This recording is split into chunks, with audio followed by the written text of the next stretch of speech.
মালয়েশিয়ার প্রধানমন্ত্রী আনোয়ার ইব্রাহিমের চিঠি এসেছে। চালু হচ্ছে মালয়েশিয়া কলিং ভিসা। ১৭ মার্চ থেকে ও মেডিকেল ৫ এপ্রিল থেকে কোটার মাধ্যমে ৩ লক্ষ টাকায় ভিসা হবে। যেসব ব্যক্তি প্রিয় দর্শকবৃন্দ, মালয়েশিয়া কলিং ভিসা সংক্রান্ত গুরুত্বপূর্ণ এবং সর্বশেষ আপডেট নিয়ে আজকের এই বিশেষ প্রতিবেদন।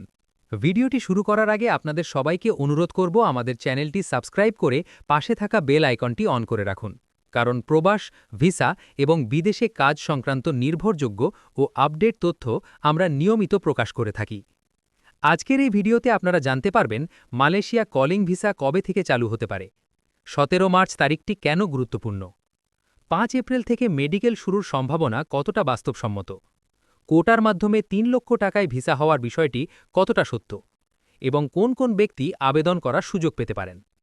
সাম্প্রতিক সময়ে বিভিন্ন মাধ্যমে আলোচনা চলছে যে আনোয়ার ইব্রাহিমের পক্ষ থেকে প্রেরিত একটি চিঠিকে ঘিরে মালয়েশিয়ার শ্রমবাজার আবারও বাংলাদেশি কর্মীদের জন্য উন্মুক্ত হওয়ার সম্ভাবনা তৈরি হয়েছে।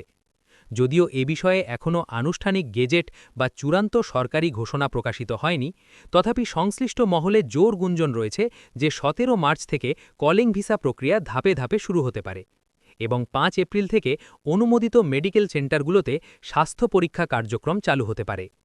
বিশেষভাবে উল্লেখ করা হচ্ছে যে কোটা ভিত্তিক পদ্ধতিতে নির্দিষ্ট সংখ্যক কর্মী নেওয়া হবে এবং আনুমানিক ৩ লক্ষ টাকার মধ্যে সম্পূর্ণ ভিসা প্রক্রিয়া শেষ করার চেষ্টা করা হবে।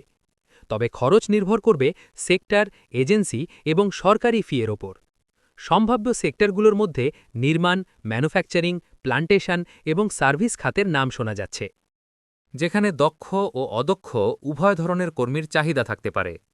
যেসব ব্যক্তি আবেদন করতে পারবেন বলে ধারণা করা হচ্ছে তাদের মধ্যে রয়েছেন বৈধ পাসপোর্টধারী প্রার্থী, পূর্বে মালয়েশিয়ায় কাজের অভিজ্ঞতা সম্পন্ন কর্মী, নির্ধারিত কোটাপ্রাপ্ত সেক্টরের শ্রমিক এবং যারা মেডিকেল ও পুলিশ ক্লিয়ারেন্স সম্পন্ন করতে সক্ষম। তবে মনে রাখতে হবে, ভিসা সংক্রান্ত সব কার্যক্রম সরকার অনুমোদিত রিক্রুটিং এজেন্সির মাধ্যমে সম্পন্ন করতে হবে এবং কোনো দালাল বা অননুমোদিত ব্যক্তির মাধ্যমে লেনদেন করলে প্রতারণার ঝুঁকি থাকতে পারে।